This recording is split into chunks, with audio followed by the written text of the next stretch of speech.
오늘 새생명 초청주일 맞이해서 영원한 사랑, 진정한 행복자 이런 말씀의 제목으로 같이 말씀을 좀 나누려고 하는데요. 지난 추석 연휴 기간 동안에 이 코로나19 이 어두운 상황 속에서 TV 프로그램 가운데 최고 시청률을 기록한 프로그램이 있었습니다. 여러분 기억하시나요? 뭔가요? 아이고, 답이 떴습니다. 나훈아 씨 11년 만에 TV에 출연하는 것도 화제였지만 하여튼 음악 장르에 대한 논의는 논외로 치겠습니다. 이 콘서트 중에 신곡으로 발표한 테스 형, 이 요즘 유행이죠. 이게 1절 가사를 보니까 이렇게 나옵니다. 테스 형, 세상이 왜 이래? 제가 노래를 좀 잘하면 노래를 하면 좋겠는데, 근데 주일이라 참겠습니다. 왜 이렇게 힘들어? 테스 형, 소크라테스 형, 사랑은 또 왜 이래? 1절 가사죠. 2절에는 이런 가사가 또 나옵니다. 테스 형, 소크라테스 형, 세월은 또 왜 저래? 먼저 가본 저 세상 어떤가요, 테스 형? 가보니까 천국은 있던가요, 테스 형? 그리고 이제 호소력 있는 목소리로 테스 형 반복이 되죠. 오늘의 현실에 2500여 년 전에 살았던 소크라테스를 완전히 소환했습니다. 근데 콘서트 중에 나훈아 씨가 그런 얘기를 하죠. 테스 형, 세상이 왜 이래? 세월은 또 왜 저래? 그렇게 물어봤대요. 물어보니까 테스 형도 모른다고 하네요. 그게 그분의 대답이었습니다. 본원이들의 폭소를 자아냈는데 예수님께 물어봤으면 어땠을까 하는 그런 마음이 목사로서 좀 들었습니다. 하여튼 코로나19 상황 속에서 마스크를 끼고 호흡도 막혀버렸고 말문도 막혀버렸고 여러 가지 상황이 막혀버린 이 답답한 속에 하루하루를 살아가는 우리 국민들에게 많은 공감을 일으켰습니다. 여러분, 이렇게 답답한 하루하루를 우리가 왜 삽니까? 왜 우리가 이 답답한 이 세상을 이 답답해 하면서도 왜 삽니까? 단도직입적으로 대답하면 이거죠. 행복하기 위해 사는 거죠. 모든 사람들이 행복하기 위해 삽니다. 가장들 새벽 어둠을 걷어내고 일터로 발걸음을 옮겨서 밤늦게까지 일하는데 이유가 뭡니까? 조금이라도 더 우리 가족들 행복해졌으면 좋겠다. 짓눌린 어깨를 가지고 일터를 향해 나아갑니다. 자녀들은 자녀들대로 무거운 가방을 어깨에 메고 졸린 눈을 비비면서 미래 행복을 위해서 학교로 가죠. 또 직장으로 갑니다. 어머니들대로 남편과 자녀들과 가족들의 그 행복을 위해서 마음속으로 빌고 또 빌면서 초긴장하는 시간을 보내죠. 이렇게 모두가 나름의 행복을 추구하면서 열심히 살아가는데 문제는 우리의 현실은 도무지 궁극적인 행복을 맛보지 못한다는 것입니다. 이 얘기를 할까 말까 고민을 좀 했는데요. 어제 저녁에 또 TV 프로그램을 얘기해서 죄송합니다. 김영철 동네 한 바퀴를 보니까 그 강진 바닷가에서 쏙이라는 가재류를 잡고 사시는 할머니 한 분이 나오시더라고요. 잠깐 봤는데 그분이 그런 얘기를 하더라고요. 나는 행복을 모르고 살았다고. 애들 키우면서 행복을 모르고 살았다고. 근데 그 장면을 딱 보면서 우리 집 사람도 내뱉듯이 툭 이러더라고요. 나도 행복 몰랐는데. 마음속에 얼마나 섭섭한지. 여러분, 지난달에 한 조사 전문 기관에서 우리 국민들 대상으로 이런 조사를 했습니다. 현재 살아가는데 고민거리가 있느냐? 조사한 결과가 어떻게 나왔을까요? 91%가 있다고 대답을 했습니다. 그러니까 우리 주변에 지금 살아가고 있는 사람들 10명 가운데 9명은 스트레스에 시달리는 겁니다. 행복하지가 않습니다. 이게 지금 우리가 살고 있는 현실입니다. 이런 현상 때문에 나타나는 증상들이 뭐예요? 무기력증에 지금 주변 사람들 많이 시달리고 있죠. 수면장애와 분노와 짜증이 밀려오고 감정 조절의 어려움을 호소합니다. 분노 조절 장애 현상이 막 일어나죠. 체력적으로는 두통도 나고 뒷목 당김도 심하고 식욕 부진도 난다. 내과 의사들이 요즘 그런 사람들이 많이 온대요. 코로나 블루에서 코로나 레드로 변하고 있는 현실을 보고 있습니다. 근데 중요한 것은 뭐냐면 조사 결과를 보니까 이런 현상을 경험하는, 이런 아픔을 경험하는 사람들이 여성이 많을까요? 남성이 많을까요? 여성이 배가 많답니다. 정말 성경대로 더 연약한 그릇이기 때문에 우리 남성들이 더 많이 잘 섬기고 잘 보호해 줘야 될 것 같습니다. 혹시 지금 이 자리에 이런 상황에 직면해 있는 분들 있으실까요? 오늘 예배를 마치고 이 예배당을 떠나기 전에 우리의 치료자이신 하나님께서 우리의 짊어진 모든 무거운 짐을 벗겨주시는 은혜가 있기를 축복합니다. 새롭게 원기를 회복하고 살아갈 용기를 얻고 하나님의 은총 가운데 일어서시기를 바랍니다. 정말 행복하기 위해서 우리가 하루하루 열심히 살죠. 그런데 행복하지 않다. 이게 지금 우리가 당면하고 있는 현실인데, 그럼 어떻게 하면 좋을까? 돈을 많이 가지면 행복할까요? 물론 돈이 우리의 행복한 삶에 도움을 주는 건 사실입니다. 그거 부정할 수 없습니다. 돈 필요 없는 사람 어디 있어요? 많이 있으면 많이 있을수록 좋죠. 그러나 돈이 궁극적인 행복은 아니라는 말입니다. 만약에 돈이 궁극적인 행복과 직결된다면 이 사람 제일 행복할 겁니다. 누구냐 하면 지난 8월 달에 처음으로 전 세계에서 개인 자산이 2천억 달러가 넘은 사람이 있습니다. 우리 돈으로 치면 한 240조 정도 되겠죠. 누구일까요? 세계 최고의 부자인데요, 아마존 최고 경영자 제프 베이조스라는 사람입니다. 나름대로 생기기도 잘생겼죠. 그런데 작년 1월 달에 25년간 함께 살았던 부인과 파경을 맞이하면서 그 가정은 깨졌습니다. 여러분, 아무리 잘난 사람도요, 하나님만이 채우셔야 될 공간이 있고요, 하나님만이 용서하실 수 있는 죄가 있고, 하나님만이 해결하실 수 있는 문제를 다 가지고 있어요. 아무리 뛰어난 사람도, 위대한 사람도 마찬가지예요. 그래서 경제 전문가들 이렇게 결론을 내리지 않습니까? 인간은 기본적인 욕구만 충족되면 소득이 더 많아진다고 해서 결코 더 행복해지는 것은 아니다. 이게 이스틀린의 역설이라는 법칙입니다. 돈과 행복은 반드시 비례하는 것 아니다. 그런 법칙을 발견을 했습니다. 그러면 무엇이 사람을 행복하게 하는 것일까? 여러분, 곰곰이 한번 생각해 보십시오. 무엇이 나 자신을, 우리 가정을, 또 내가 한평생 살아가는데 나를 행복하게 해주는 것일까? 핵심이 뭘까요? 동서고금을 막론하고 모든 지혜자들이 내리는 결론은 뭐냐 하면 사랑입니다. 사랑. 인간의 몸은 흙이지만 그래서 본질은 사랑이라 그렇게 말하기까지 하죠. 사랑 없이는 살 수가 없고, 사랑받을 때 행복해지고 사랑을 줄 수 있을 때 더 행복해지는 거죠. 사랑이다. 한때 이런 말이 있었습니다. 인간의 본질인 이 사랑 고백을 듣고 싶으면 KT 서비스 센터에 전화를 하라. 전화 걸면 무슨 말이 들립니까? 사랑합니다, 고객님. 하이톤으로. 뭘 도와드릴까요? 이 다정한 사랑 고백을 듣기 위해서 많은 사람들이 전화를 했다 그러죠. 필요도 없는데. 지금도 많은 분들이 시청하고 있는 건강 프로그램 중에 생로병사의 비밀이라는 프로그램이 있습니다. 이 프로그램에서 꽤 오래전 2005년도 연말인데요, 사랑의 힘이란 주제로 방송을 한 것 기억하시나요? 프로그램을 보면 이런 질문에 대답해 보라 그럽니다. 행복해지기 위해서는. 혹시 4가지 그 질문 띄워주실 수 있을까요? 자, 여러분 스스로에게 한번 체크해 보십시오. 진정으로 나를 배려해 주는 사람이 내 옆에 있다.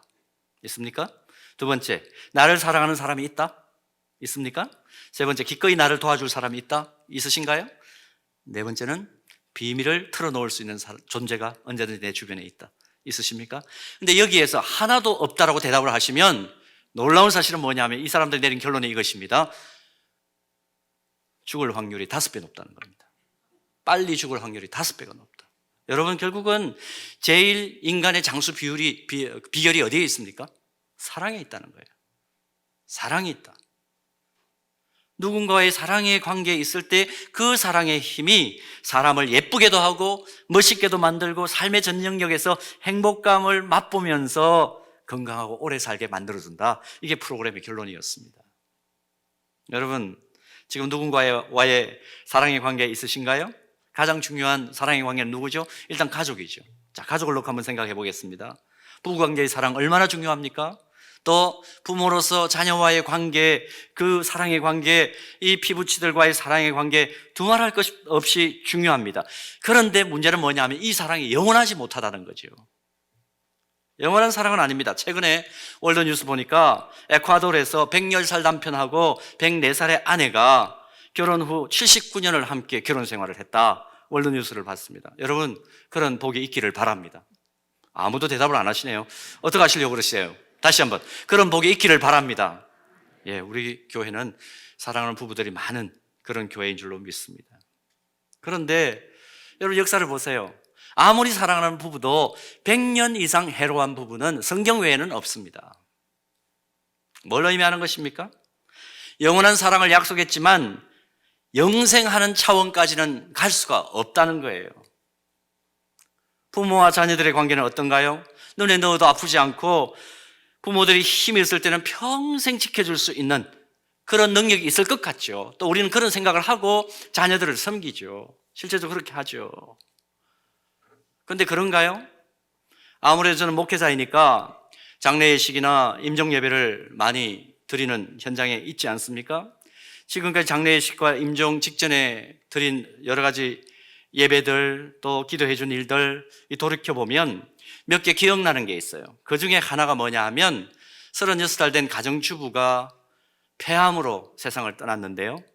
딸아이가 5살짜리입니다. 호스피스 병동에 몇 개월 있다가 결국 이제 임종을 맞이해서 세상을 떠났는데 임종 예배 드려달라고. 그래서 제가 급하게 갔죠. 가니까 벌써 남편은 정신없이 펑펑 울고 있고 그 5살 딸아이는 옆에서 인형놀이를 하고 있습니다. 천진난만하게 인형놀이를 하고 있어요. 간절하게 임종을 앞두고 있는 그 자매를 놓고 함께 기도했습니다. 기도 소리가 들려서 그랬는지 임종 직전에 이 엄마가 가까스로 눈을 뜨고 딸아이를 보더라고요. 딸아이를 봐요, 옆에 있는. 그러고 한마디를 하는데 이렇게 말합니다. 지켜주지 못해서 미안해. 지켜주지 못해서 미안해. 고인의 마지막 말이었습니다. 그 다음은 더 말씀 안 드려도 되겠죠. 사랑하는 여러분, 우리가 약자로 요즘 많은 말들을 하니까 지못미라는 말을 아세요? 금방 그 얘기입니다. 지켜주지 못해 미안해. 우리 육체를 가진 사람은요, 끝까지 지켜줄 수 없습니다. 끝까지 사랑할 수 없습니다. 그러니까 우리의 행복도 영원한 건 아니죠. 영원한 건 아니죠. 그러나 오늘 우리가 읽었던 성경 말씀 요한복음 3장 16절을 보면 전혀 뜻밖의 말씀이 나옵니다. 하나님이 세상을 이처럼 사랑하사 독생자를 주셨으니 이는 그를 믿는 자마다 멸망하지 않고 무엇을 얻게 하려 하심이라? 영생을 얻게 하려 하심이라. 여러분, 이 말씀, 이 세상이란 단어에 저의 이름을 넣어서 제가 한번 읽어볼까요? 하나님이 상마를 사랑하셔서 이처럼 사랑하셔서 독생자를 주셨는데 이는 그를 믿기 때문에 멸망하지 않고 영생을 얻을 것이야. 여러분, 이 괄호로 되어 있는 밑줄 그어져 있는 그곳에 여러분들의 이름을 넣어서 지금 한번 읽어볼까요? 한번 확신을 가지고 한번 읽어보십시오. 다 같이 한번 읽어보겠습니다. 하나님이 상하를 이처럼 사랑하자 독생자를 주셨으니 이는 그를 믿는 자마다 멸망하지 않고 영생을 얻게 하려 하심이라. 하나님께서 분명히 영생하는 그 차원에까지 우리를 사랑해 주실 줄 믿습니다.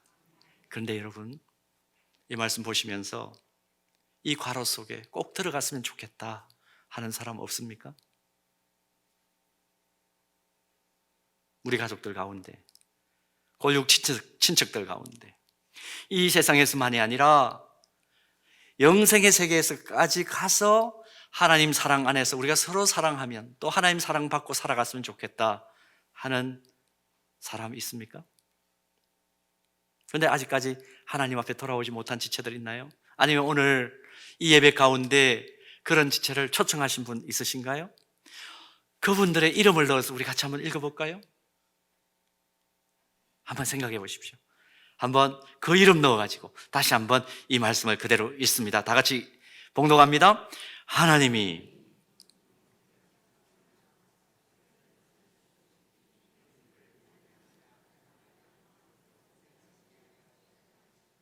버뜩 생각이 안 나는 분들은 기도 안 하는 분들입니다. 기도하시면 생각할 수밖에 없을 텐데, 여러분, 그분들 이 땅에서만이 아니라 영생의 세계에서까지 우리 함께 하나님의 사랑을 경험하게 되기를 진하게 느끼며 체험하며 살아가게 되기를 축복합니다. 이 말씀은 사실은 이런 뜻이에요. 이 세상을 만드신 하나님께서 우리를 사랑하시는데 그 사랑은 이 세상에서만이 아니라 우리의 영혼이 들어가게 살게 될 새로운 차원인 영생의 세계까지 그 사랑이 뜨겁게 계속 이어진다, 그런 의미입니다. 우리가 무슨 일을 하든지 상관없어요. 남자이든지 여자이든지 성별 상관없습니다. 지식이 많고 적고 그거 상관없습니다. 나이가 많든지 적든지 상관없습니다. 건강하든지 병약하든지 전혀 상관이 없습니다. 오로지 하나님께서 우리를 사랑하셔서 우리 죄를 대신 담당하도록 하시기 위해 이 세상에 보내신 하나님의 독생자 예수 그리스도를 믿기만 하면 그 사람은 이 세상만이 아니라 우리의 영혼이 영생하도록 사는 그 세계에서까지 변함없이 동일하게 사랑해 주시겠다 하는 하나님의 약속입니다. 하나님의 사랑이 그럼 얼마나 커요? 얼마나 깊어요? 얼마나 그 밀도가 진해요? 물으실 수 있는데 시편 139편 8절에서 10절 말씀은 하나님은 우리를 이렇게 사랑하신다고 말씀합니다. 보십시오. 내가 하늘에 올라갈지라도 거기 계시며 스올에 내 자리를 펼지라도 거기 계시나이다. 내가 새벽 날개를 치며 바다 끝에 가서 거주할지라도 거기 있어도 주의 손이 나를 인도하시며 주의 오른손이 나를 붙드시리이다. 아멘. 어린아이들이 서로 말싸움하다가 말장난하다가 말싸움으로 번지죠. 자기 집이 얼마나 큰지 부자인지 그걸 자랑할 때 유치하게 이렇게 말할 때가 있습니다. 우리 집은 하늘 끝 땅 끝이야. 그럼 게임 끝납니다. 이거 뭐죠? 하늘 끝 땅 끝은 가장 큰 범위를 의미하죠. 지금 하나님께서 그런 비유적인 표현을 지금 쓰고 계십니다. 하나님이 하늘 끝 땅 끝 그만큼 우리를 사랑하신다는 겁니다. 여러분, 우리가 행복하기 위해서 이 세상을 산다고 그랬습니다. 그렇다면 단 하루를 살아도 진짜 행복하게 살아야 될 거 아닙니까? 진짜 행복하게. 그런데 누군가와의 사랑의 관계에 있을 때 행복하게 살 수 있는 것이 사람이라고 그랬습니다. 하나님께서 우리를 사랑하셔서 보내신 하나님의 독생자 예수 그리스도를 바라보고 믿고 따라가면 하나님께서 우리를 사랑해 주신대요. 그러면 하나님 사랑 안에 있으면 우리는 행복해질 수 있는 거죠. 근데 그 사랑이 이 세상만이 아니라 영생의 차원까지, 영혼의 세계까지 이어진다. 오늘 이 놀라운 진리를 요한복음 3장 16절에서 확인합니다. 그러니까 이 놀라운 진리를 먼저 알게 되고 그래서 먼저 예수님을 믿게 된 그리스도인인 우리 서연의 가족들, 어떻게 해야 될까요? 아직도 이 진리를 모르는 우리 사랑하는 부모님 있다면 그분에게 전하지 않을 수가 없죠. 우리 형제 자매들이 있다면 그분들에게 이 놀라운 소식을 전하지 않을 수가 없죠. 어떤 방법을 통해서든지 알려줘야 될 거 아닙니까? 그러니 오늘 새생명 초초주일과 같은 이 주일을 통해서 우리가 이 사랑을 실천하는 겁니다. 그리고 아직까지 돌아오지 못한 우리 지체들이 있다면 그들을 위해서 계속해서 인내하고 기도하면서 하나님 사랑을 어떻게 전할 수 있을까 하는 것을 새롭게 하나님께 여쭙고 전하겠다고 결단하는 시간이 바로 새생명 초청주일인 것입니다. 여러분, 하나님이 나라를 사랑하신다, 그 사실을 깨달은 하나님의 자녀들은 그래서 하루를 살아도 이런 자존감을 가지고 살아요. 나는 하나님의 기억 속에 절대로 지워지지 않고 잊혀질 수 없는 하나님의 사랑의 대상이다. 하늘 끝 땅 끝까지 사랑하시는 하나님의 사랑의 대상이다. 이런 자존감을 가지고 있으니까 좀 힘든 일이 있어도 나를 영원히 사랑하시는 그 하나님이 나를 지켜 주실 거야. 그리고 힘든 자리에서 툭툭 털고 일어나는 회복 탄력성이 우리 안에 살아있는 것입니다. 아무리 사방이 가로막혀가지고 우겨쌈을 당해서 답답한 일을 만나도 지금 하나님께서 나를 사랑의 눈으로 지켜보고 계셔. 이 상황도 결국은 형통의 길로 나를 사랑하시는 하나님께서 인도하실 거야. 그러고는 하늘 지혜 받아서 그 안에서 그냥 좌절해버리고 그냥 죽어버리지 않고 다시 생기를 얻고 기도하는 가운데 일어나는 것입니다. 오늘 혹시 이 자리에 그리고 지금 또 온라인으로 다시 교회 나가봐야 되겠다. 오랫동안 교회를 쉬었다가 나오는 걸 쉬었다가 다시 나오기로 좀 마음을 열고 이 예배에 참석하신 분 있으신가요? 또 어떤 분들 가운데는 한 번도 예배당 나와서 예배 못 드렸다가 오늘 가족의 초청을 받고 하나님 앞에 예배 드리시는 분들도 있으실 것입니다. 여러분, 감히 말씀드립니다. 우리와 함께 진정한 사랑, 이 땅에서만이 아니라 영원히 사랑하시는 하나님의 사랑 안에서 정말 행복해질 수 있는 여러분들 되기를 축복합니다. 이 땅에서만 부모님, 형제, 자매들 서로 사랑하면서 잠깐 행복하다가 끝나버리는 그런 상황이 아니고 영원한 세상에서 함께 영생하며 우리를 사랑하시는 하나님과 함께 더 깊이 더 진하게 그 사랑을 만끽하며 사는 귀한 사랑의 그 절정을 맛보는 그런 은혜가 있기를 축복합니다.